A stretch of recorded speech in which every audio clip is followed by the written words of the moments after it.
Guys हम लोग messenger पे आ गया है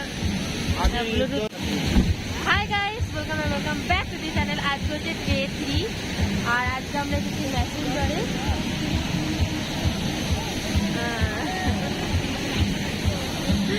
মেসেঞ্জারে পৌঁছে আমাদের প্রচণ্ড পরিমাণে খিদে পেয়েছিল, তাও এই ড্যামটা দেখতে চলে গিয়েছিলাম।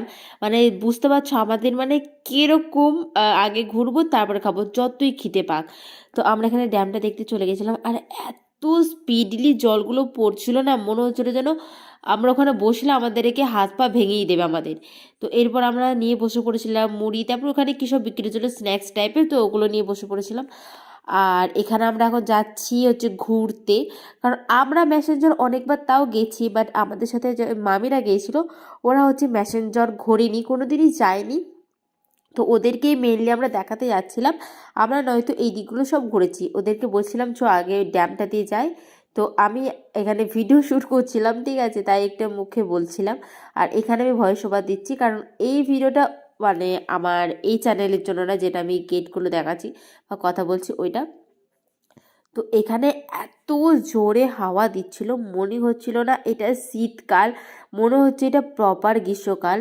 আর এখানে দেখতে পাচ্ছ কত সুন্দর সুন্দর কানের বাট, একটাও কিনিনি, কারণ অনেক কানের কিনেছি আমি আমাদের মেলাতে। আর আর 2 থেকে 3 মাস পরই আমাদের এখানে মেলা, তাই শুধু শুধু ফালতু টাকা খরচা করার কোনো মানেই হয় না ওখানে এসব কিনে। আর এই দেখতে পাচ্ছ ভিডিও স্ট্যান্ড, আমরা ভেবেছিলাম যে ভিডিও করব, বাট একটা পার্সেন্টে 30 টাকা করে বলছে, তাই আমরা চাপিনি। 20 টাকা করে বললে হয়তো তাও চাপতাম, কারণ আমি একা চাপলে হবে না, 3 জন আছি আমরা, আর সব টাকাটা আমার ভাইয়ের টাকাটা আমাকেই দিতে হবে। তাই জন্য আমি আর চাপলাম না, কারণ আমি বাড়ি থেকে একটা টাকা নিয়ে যাইনি, মানে ভুলে গেছি আমি টাকা নিয়ে যেতে, এতটাই তাড়াহুড়ো করে বেরিয়েছি। আর একজনকে ভিডিও করতে দিয়েছি, ও শুধু নিজের পাটাই তুলেছে, মানে যে ভিউজগুলো তুলি সেটা না, ও নিজে শুধু পাটা তুলেছে। তারপর আমরা এখানে কিছুক্ষণ ভিডিও করছিলাম, তারপর ফটো তুলেছি। আর ওই ব্রিজটা থেকে দেখতেই পাচ্ছ কি সুন্দর লাগছে ভিউটা। আর এখানে হয়তো যারা এই পুরো প্যাসেঞ্জারে এই ড্যাম তারপর এই সমস্ত কিছু মেনটেন করে তারাই থাকে এখানে। আর সেখানটা পুরো পার্কের মতো, বাট এখানে তো আর কাউকে ঢুকতে দেয় না। আর এখানে আমি ওকে বলেছিলাম যে একটা ভিডিও করে দিতে, ওইটারই ভিডিও শ্যুট করছিলাম এখানে আমি। যারা যারা আমার ডে 1 আর ডে 2 এর ভিডিওটা দেখোনি তাদেরকে বলবো যে আমি ডেসক্রিপশানে লিঙ্ক দিয়ে দেবো, তোমাদের যদি দেখতে ইচ্ছা করে তাহলে ওখান থেকে চেক আউট করে নিতে পারো, ঠিক আছে। আমি অলরেডি সেগুলোকে আপলোড করে দিয়েছি। আর এই হচ্ছে আমি ভিডিও করছিলাম, আর দুদিকে হচ্ছে যে আমরা ঘুরতে গিয়েছিলাম, একটা ডান সাইডে একটা বাঁ সাইডে। তারপরে এত খিদে পেয়ে গিয়েছিলো, এখানে আমরা লেস আর একটু কোল্ড ড্রিঙ্কস খাচ্ছিলাম।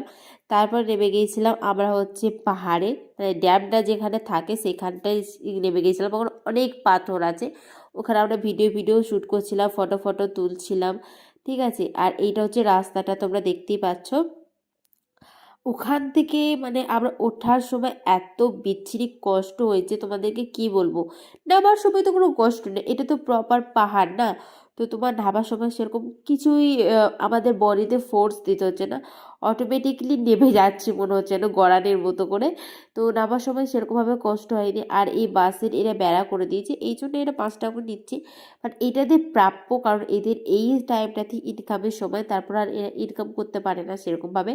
আর তোমরা সবাই জানো যে পাহাড়ি অঞ্চলে সেরকমভাবে কোনো চাষবাস হয় না, কিন্তু কিছু কিছু মানুষ আছে এই 5 টাকা 10 টাকার জন্য সেই টাইমটাতে আমার চোখের সামনে তারা বাচ্চাগুলোর সাথে লিটারালি ঝগড়া করছিল, ঠিক আছে। তারপর উঠে এসে আমরা পাহাড় ঘুরে এসে আমরা এখানে আবার লেস খাচ্ছিলাম আর একটু কোল্ড ড্রিঙ্কস খেয়েছি। ওই কোল্ড ড্রিঙ্কস খেয়েই আমার এত বিচ্ছি ঠান্ডা লেগে গেছে। আর পুকুরে চান করেছিলাম হচ্ছে ওই দেশের বাড়ি থেকে ওখানে। আর আসার সময় এখানে আমরা হোমমেড মানে গাছের তৈরি প্রপার গাছ থেকে পাড়া মানে খেজুর রস নিচ্ছিলাম। ডে 1 আর ডে 2 এর ভিডিওটা আমি ডেসক্রিপশন বক্সে দিয়ে দেবো লিঙ্কটা, তোমরা ওখান থেকে চেক আউট করে নিও। আজকেকার মতো এত দূরই দেখা হচ্ছে নেক্সট ভিডিওতে, ততক্ষণের জন্য টাটা।